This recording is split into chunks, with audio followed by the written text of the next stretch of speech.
Morning, dear students of LLB final year.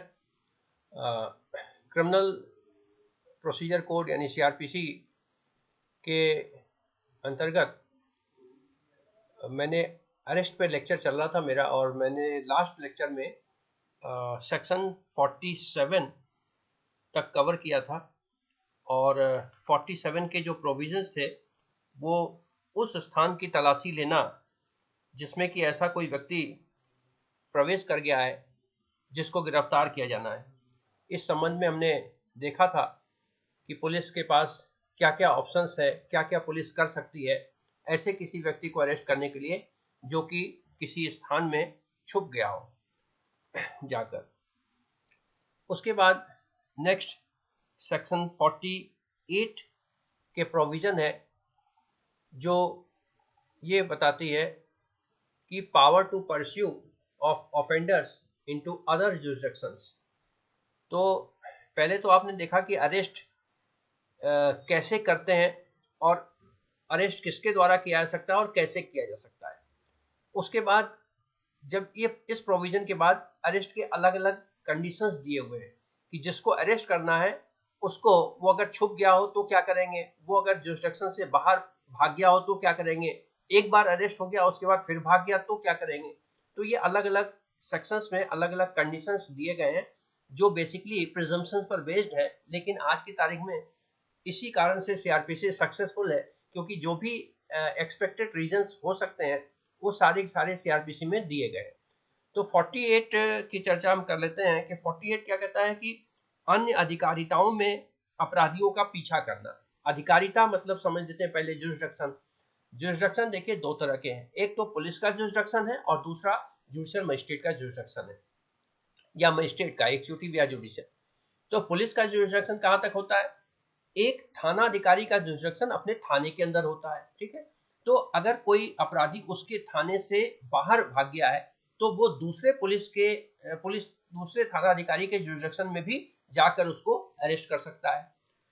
अगर इसी तरह से एक जो एसपी है उसका जुरिसडिक्शन पूरे जिले का होता है, तो एक एसपी को पावर है कि उसके जिले में कहीं पर भी कोई हो तो वो उसको अरेस्ट करवा सके कंसर्निंग थाना अधिकारी से बोल के।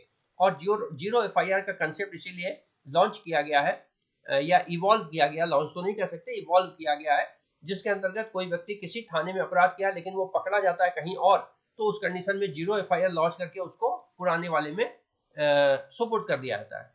तो ये केवल एक थाने या एक जिले तक ही लागू नहीं होता है बल्कि एक जिले से बाहर भी लागू होता है।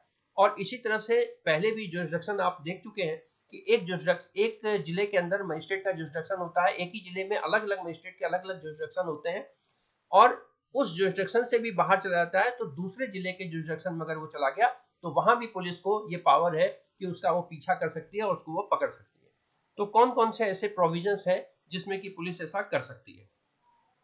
सेक्शन 48 छोटा सा प्रोविजन है, सिर्फ ये कहता है कि पुलिस अधिकारी किसी व्यक्ति को जिसे गिरफ्तार करने के लिए वो प्राधिकृत है, ऑथोराइज है, यानी अनऑथोराइज नहीं, जबरदस्ती दादागिरी नहीं, ऑथोराइज है, वो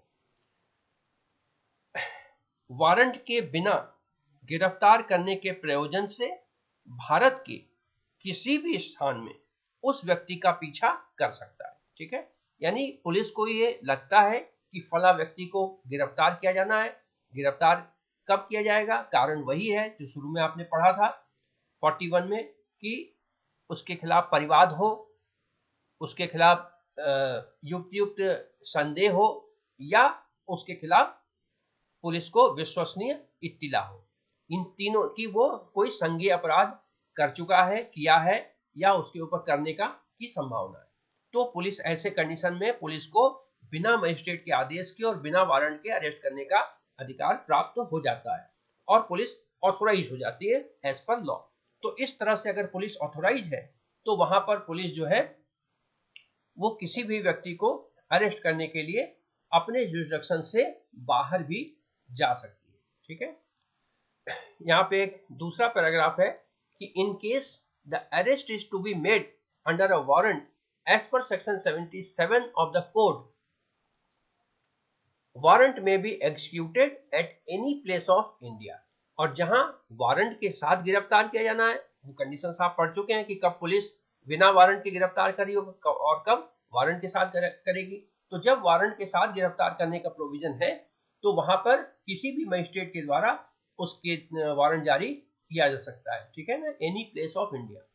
but when a warrant of arrest is to be executed outside the local jurisdiction of the court issuing it, जहां पर जो मजिस्ट्रेट वारंट जारी करता है जिसका एग्जीक्यूशन उसके जुरिसडिक्शन से बाहर होना है, a special provision as prescribed in section 78 to 81 will have to be followed। इसी एक्ट के सेक्शन 78 से लेकर 81 में जो प्रोविजन है उसको इस स्थिति में पालना करनी होगी। 78 से 81 की प्रोविजंस क्या है ये हम आगे डिस्कस करेंगे जब अरेस्ट के प्रोविजन समाप्त हो जाएंगे और उसके बाद कोर्ट में व्यक्ति की उपस्थिति हाजिर करने के लिए जो प्रोविजंस हैं उसकी हम चर्चा जब करेंगे तो वहां पर 51 और 61 ऑनवर्ड तो वहां पर इसकी डिस्कशन करेंगे, ठीक है। अब इसके बाद इसी तरह से एक बहुत ही छोटा सा प्रोविजन है सेक्शन 49। ये कहता है नो अननेसेसरी रेस्ट्रेंट, यानी अनावश्यक अवरोध न करना। ये क्या चीज है? The person arrested shall not be subject to more restraint than is necessary to prevent his escape। यानी गिरफ्तार किए गए व्यक्ति को उससे अधिक अवरुद्ध न किया जाएगा जितना उसको निकल भागने से रोकने के लिए आवश्यक है। ये एक तरह का कॉन्स्टिट्यूशनल राइट भी है और इसी प्रोविजन के आधार पर मेनका गांधी के केस के बाद सुप्रीम कोर्ट ने बहुत सारे जजमेंट सुनाए हैं जिसको हम क्रिमिनल जस्टिस रिफॉर्म के तौर पर जानते हैं। पहले क्या होता था कि किसी भी अपराधी को हथकड़ियों में जड़ के थाने ले जाया जाता था, उसके बाद मजिस्ट्रेट के सामने ले जाया जाता था और जेल में भी उसको कई जो गंभीर अपराध के अभियुक्त हैं उनको हथकड़ी बेड़ी में रखा जाता था। जबकि section 49 of the CrPC clearly कहता है कि जितनी आवश्यकता हो केवल उतना ही रेस्ट्रेन किया जाएगा, ठीक है।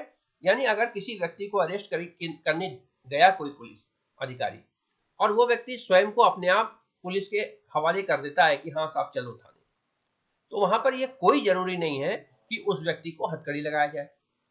अगर कोई व्यक्ति आनाकानी करता है उस कंडीशन में उसको रस्सी से हाथ बांध देना या पुलिस के द्वारा हाथ पकड़ लेना ये आवश्यक है।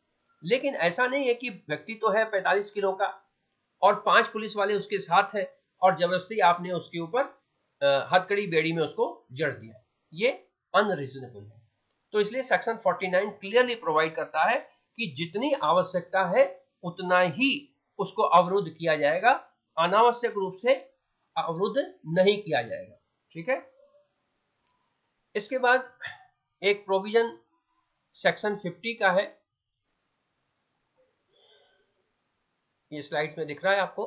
Person arrested to be inform of grounds of arrest and of right to bail, ये कॉन्स्टिट्यूशनल राइट भी है और सेक्शन 50 सीआरपीसी में भी इसको प्रोवाइड किया गया है। 2 सब क्लॉज हैं इसके। पहला सब क्लॉज 50 सब क्लॉज 1 ये कहता है कि किसी व्यक्ति को वारंट के बिना गिरफ्तार करने वाले प्रत्येक पुलिस अधिकारी या अन्य व्यक्ति, यहाँ पे अन्य व्यक्ति इसलिए याद लगा हुआ है कि आपने उसमें 41 से लेके 45 तक में पढ़ा कि किसी व्यक्ति को पुलिस भी अरेस्ट कर सकती है, कोई निजी व्यक्ति भी अरेस्ट कर सकता है और मजिस्ट्रेट भी अरेस्ट कर सकता है। तो इसलिए यहाँ पर यह लिखा गया है कि प्रत्येक पुलिस अधिकारी या अन्य व्यक्ति उस व्यक्ति को उस अपराध की जिसके लिए वह गिरफ्तार किया गया है पूर्ण विशिष्टियां या ऐसे गिरफ्तारी के अन्य आधार तुरंत संसूचित करेगा। इसका अर्थ क्या है?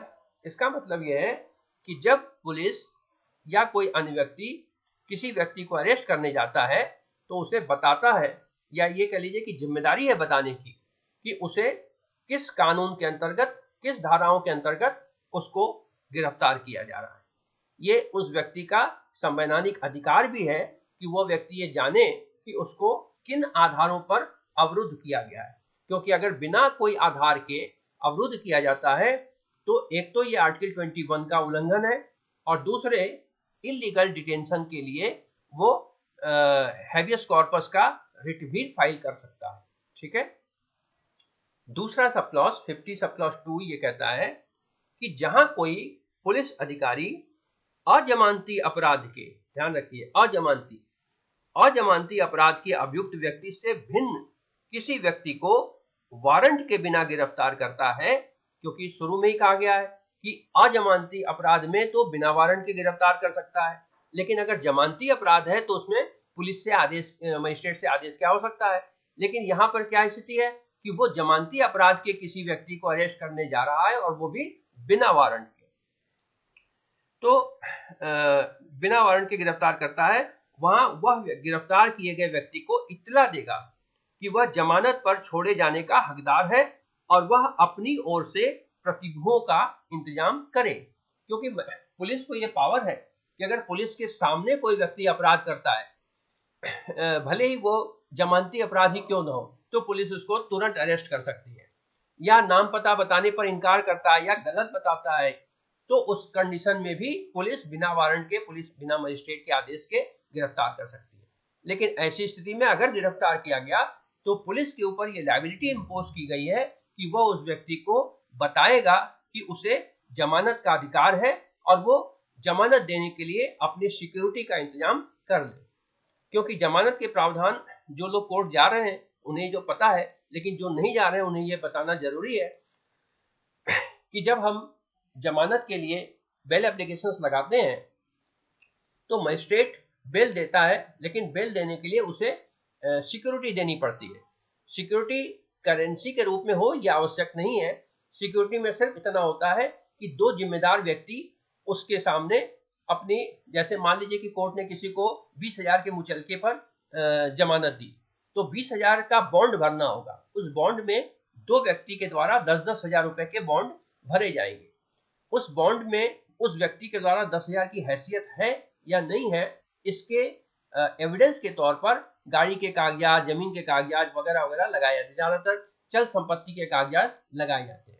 यानी अगर वो व्यक्ति पुलिस की कस्टडी से भाग गया या मुकदमा चलने पर वो उपस्थित नहीं हुआ, तो एक तो उसकी बेल कैंसिल हो जाएगी और दूसरे जिन व्यक्तियों ने प्रतिभू जमा किया उनके प्रतिभू उनको देने पड़ेंगे। इस तरह के प्रावधान है। हालांकि सामान्य तौर पर ऐसा होता नहीं है, लेकिन प्रावधान ये किए गए हैं। तो इसलिए पुलिस उसको बताएगा कि भाई आप सिक्योरिटी का इंतजाम कर लो ताकि बेल एप्लीकेशन आप मूव कर सको। बहुत सारे ऐसे लोग होते हैं जो दूसरे शहर में गए, वहां उनका कोई जान पहचान वाला नहीं है और पुलिस ने किसी अपराध में उनको अरेस्ट कर लिया, तो बताने के बाद भी उनके पास बेल तो प्लीड करेंगे लेकिन सिक्योरिटी देने के लिए अरेंजमेंट नहीं होता। ऐसे कंडीशन में बेल खारिज हो जाती है और वो व्यक्ति जेल चला जाता है।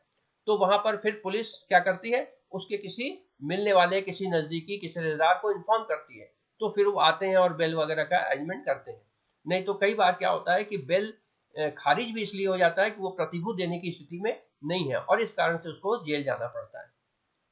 तो इसलिए पुलिस के ऊपर ये लायबिलिटी इंपोज की गई है कि वो दोनों बातें करें। पहले तो ये बता दे कि किस कानून के किस सेक्शंस के अंतर्गत उसको अरेस्ट किया गया है, और दूसरा ये बता दे कि उसको बेल देने का अधिकार है और बेल के लिए सिक्योरिटी का अरेंजमेंट वो अपने लेवल पर कर ले। इसके बाद इसी से रिलेटेड कुछ और भी प्रोविजंस हैं जो 51A में दिया गया है, और जैसे ही किसी सेक्शन के साथ A B आता है कि आप निश्चित जान लें कि at the time of enactment of act ये प्रोविजन उसमें नहीं थे और बाद में जोड़े गए। Obligation of person making arrest to inform about the arrest etcetera to a nominated person. जो मैंने ऊपर बात कहा कि प्रतिभू का इंतजाम कर ले, लेकिन मान लीजिए कि वो अनजान शहर में है और वहां पर उसके लिए प्रतिभू का अरेंजमेंट करना पॉसिबल नहीं है, तो यहाँ पर क्या होगा, यहाँ पर उसके किसी परिचित को पता होगा जब तो वो प्रतिभू का अरेंजमेंट करेगा। तो इसीलिए 50A में ये अरेंजमेंट किया गया कि पुलिस के ऊपर ये भी लायबिलिटी इंपोज की गई कि पुलिस अधिकारी या अन्य गिरफ्तार करने वाले व्यक्ति की बाध्यता होगी कि ऐसी गिरफ्तारी और उस स्थान जहां गिरफ्तार व्यक्ति को रखा गया है के संबंध में तुरंत गिरफ्तार व्यक्ति के मित्रों, संबंधियों या अन्य ऐसे व्यक्तियों को जो गिरफ्तार व्यक्ति द्वारा बताए या निर्दिष्ट किए गए हों को जानकारी दे। तो पहले मान लीजिए कि वो पुलिस ने उसको अरेस्ट कर लिया और अरेस्ट करते समय उससे पूछा कि भाई तुमको तो अरेस्ट कर लिया, तुम्हारा यहाँ कोई मिलने वाला है, तुम्हारा कोई सगा संबंधी है? तो वो कहता है मान लो कि साहब इस शहर में तो कोई नहीं है, मैं किसी को नहीं जानता। तो ऐसे कंडीशन में पुलिस ये अगर उस शहर में है तो उसको इन्फॉर्म कर दे, अगर उस शहर में नहीं है किसी दूसरे शहर में है तो उसके नाम पता पूछ के उसको पुलिस इन्फॉर्म करेगी। इसलिए इन्फॉर्म करेगी कि अगर वो उसके जो परिचित है, मित्र है, सगे संबंधी है, जो भी है, वो जमानत का प्रबंध कर सके और वे व्यक्ति को जमानत मिल जाए। इसी तरह से सब क्लॉज 2 सेक्शन 58A का सब क्लॉज 2 ये कहता है कि जैसे ही गिरफ्तार व्यक्ति को पुलिस स्टेशन लाया जाता है, पुलिस अधिकारी गिरफ्तार व्यक्ति को उपधारा 1 के अधीन उसके अधिकारों के बारे में बताएगा। अब यहाँ पर ऊपर तो केवल सेक्शन 1 में एक चीज कही गई थी कि उसके सगे संबंधियों को सूचित करेगा। सेक्शन 50A सब क्लॉज 2 में यह कहा गया कि उसके अधिकारों के बारे में बताएगा। तो अधिकार क्या है? अधिकार एक अभियुक्त का या एक डेटेन्यू का अधिकार यह है कि उसको सबसे पहले तो ये बताया जाएगा कि किस कानून के अंतर्गत, किस सेक्शन के अंतर्गत, किस आधार पर उसको गिरफ्तार किया गया है। दूसरा, उसको बेल लेने का अधिकार है। तीसरा, उसको अपने पसंद के किसी भी एक विधि सलाहकार से मिलने का अधिकार है। ठीक है। और अगर उसके साथ कोई इंट्रोगेशन वगैरह किया जाता है तो उस इंट्रोगेशन के दौरान उस कुछ समय के लिए उसका जो विधिक सलाहकार है वो वहां मौजूद रह सकता है। ये सारी बातें उसको बताना आवश्यक है। ठीक है। इसके प्रोविजन सीआरपीसी में ही किए गए हैं। हालांकि प्रायोगिक तौर पर इसका कितना उपयोग होता है, कितना इसकी प्रयोग किया जाता है, ये तो आप थाने थाने का सर्वे करके ही पता लगा सकते हैं। सेक्शन 50A का सब क्लॉज 3 ये कहता है कि ऐसे गिरफ्तार व्यक्ति को सूचना देने के तथ्य की प्रविष्टि ऐसी किताब में की जाएगी जो राज्य सरकार द्वारा इस संबंध में निर्धारित प्रारूप की पुलिस स्टेशन में रखी गई हो। इसको चालू तौर पर, व्यवहारिक तौर पर रोजनामचा बोलते हैं। पुलिस एक्ट में भी इसकी व्यवस्था है। लगभग हर स्टेट की जो पुलिस एक्ट है उसमें ये व्यवस्था है। तो जब अभियुक्त को लाया जाता है तो एक रोजनामचा होता है जिसमें आमद दिखाई जाती है। आमद का मतलब कौन व्यक्ति गिरफ्तार करके लाया गया। ऐसा नहीं कि कोई व्यक्ति चाय वाला थाने में चाय देने आया तो उसकी भी नामजदगी हो जाएगी, ऐसा नहीं। आमद का मतलब होता है इंद्राज करना।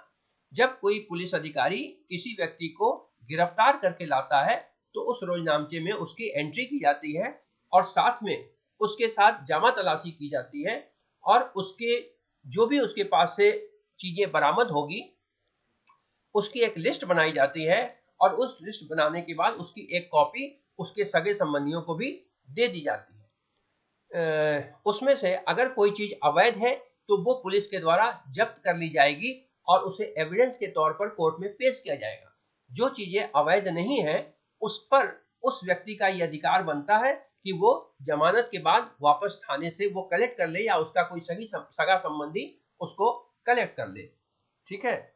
इसी तरह से 50A का सब क्लॉज 4 ये कहता है कि जिस मजिस्ट्रेट के समक्ष गिरफ्तार व्यक्ति को पेश किया जाता है उसका यह कर्तव्य होगा कि वह ऐसे गिरफ्तार व्यक्ति के संबंध में उपधारा 2 और उपधारा 3 की अपेक्षाओं की अनुपालना से अपने आप को संतुष्ट कर ले। यानी वो मजिस्ट्रेट इस बात से संतुष्ट हो जाए कि पुलिस के द्वारा 50A के उपधारा 2 और उपधारा 3 के अंतर्गत जो लायबिलिटीज इंपोज की गई है पुलिस को, पुलिस ने उसकी पालना की है या नहीं की है। क्योंकि भारत में गरीबी, अशिक्षा के कारण एक तो लोग पुलिस से डरते हैं, दूसरी चीज है कि कानून का ज्ञान नहीं है, तो पुलिस के सामने उनकी घिघी बन जाती है और ऐसे में कई बार पुलिस मनमानी करती है। हालांकि अब इंटरनेट के जमाने में टेलीविजन वगैरह आने से, मोबाइल आने से अब इन चीजों की अवेयरनेस काफी बढ़ी है। गांव-गांव में मोबाइल हो गया है और इंटरनेट हो गया है। इसकी सुविधा होने के कारण अब अक्सर देखने में आता है कि पुलिस के द्वारा अगर कभी कोई ज्यादती की जाती है तो जनता स्वयं ही पुलिस के ऊपर चढ़ जाती है और उसको वीडियो बनाना शुरू कर देती है।